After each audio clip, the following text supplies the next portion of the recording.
President Trump's lawyer Rudy Giuliani says the president's legal team is putting the finishing touches on a rebuttal to the report. And we'll talk about what we may or may not be seeing in the report this time. The buildup to the report's release might be weighing on the president, though. It just might be. You see these patterns that sort of set in. Or maybe it's Bernie Sanders. It could be Bernie Sanders getting under his skin because he's been tweeting a lot about Monday's Fox News town hall with the presidential candidate. Trump tweeted around 9 o'clock Washington time. Many Trump fans and signs were outside of the Fox News studio last night in the now thriving Thank You President Trump, Bethlehem, Pennsylvania, for the interview with crazy Bernie Sanders. Big complaints about not being let in, stuffed with Bernie supporters. What's with Fox News? I guess does he produce by tweet, sort of executive produce the show by tweet? He does, yes. Okay, so he's not happy that people who actually liked what Bernie had to say. 11 hours earlier, Trump tweeted, "So weird to watch crazy Bernie on Fox News." Not surprisingly, Brett Baier and the audience was so smiley and nice. Brett's so nice, by the way.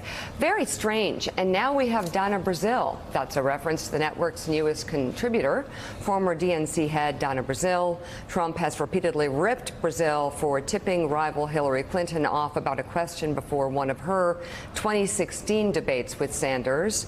Fair game. Yep. Fox did not respond to Trump's latest criticism, but Brett Baier reacted to the morning's tweet. Quote, "Thanks for watching, Mr. President. We'd love to have you on a town hall soon or even an interview on Special Report. It's been a while.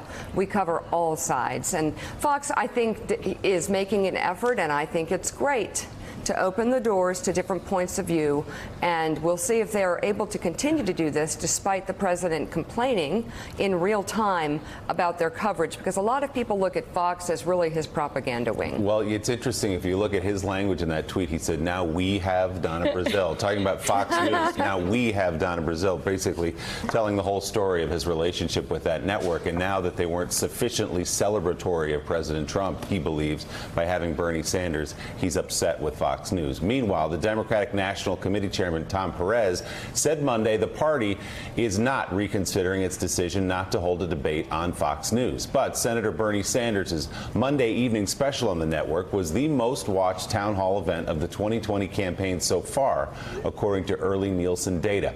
Perhaps with those high ratings on his mind, President Trump continued his focus on Senator Sanders in another tweet last night, writing this: "I believe it will be crazy Bernie Sanders versus sleepy Joe Biden as the two finalists to run against maybe the best economy in the history of our country and many other great things.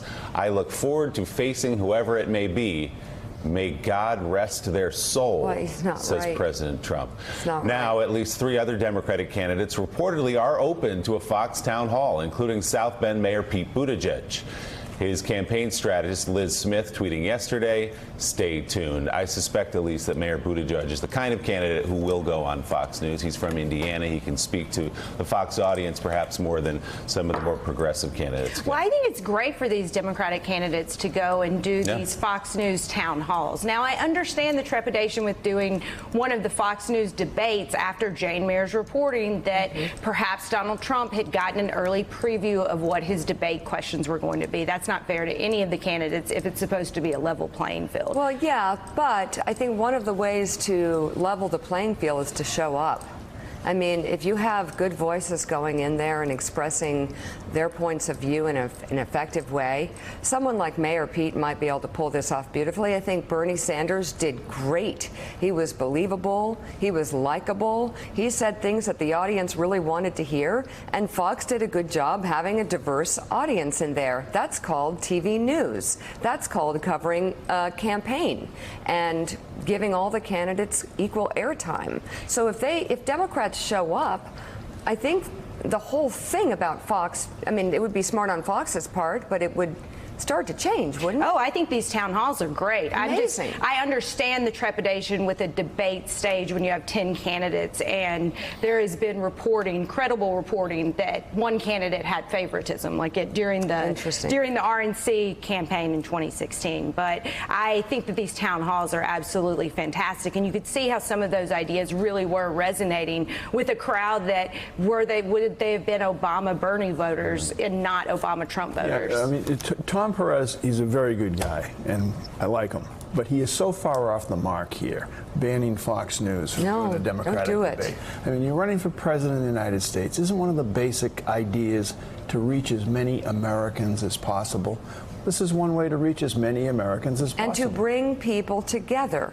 I mean, one of the reasons why we're concerned about violence and about vitriol, Rick Tyler, is because everyone's going to their corners, and the chief divider is the president.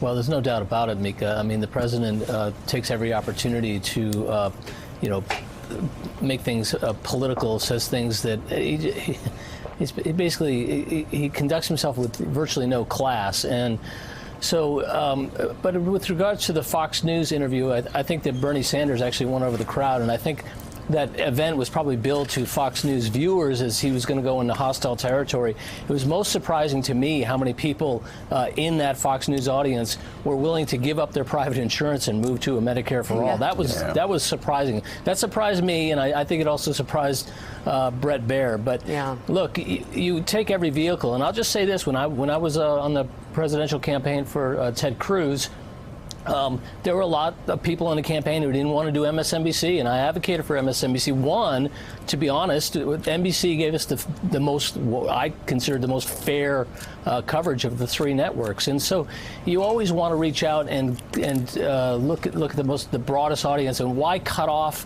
an audience just doesn't make sense to me from a political standpoint. Well, I know Joe has talked about this. We love Bret Baier and Martha. They're great. They're good journalists, along with Shep over there. Fox has some good people. Here is that moment, and then Mike, you can jump in.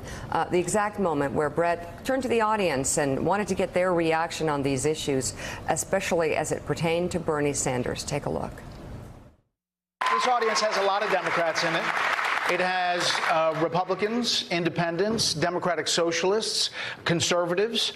I want to ask the audience a question. If you could raise your hand here, a show of hands of how many people get their insurance from work, private insurance right now. How many get it from private insurance? Okay, now of those, how many are willing to transition to what the senator says, a government-run system? Mike. Well, that's a surprising display right there. But to the larger point that we're talking about, Fox News versus the Democratic Party, as odd as that sounds, if you're afraid of Tucker Carlson, how are you going to become president of the United States? Go on to Fox News. Reach as many people as you can. Show them that just because you have a D after your name, that you're not ridiculously, ludicrously far left socialist or whatever, that you speak to the common sense needs and problems and attitudes of most Americans.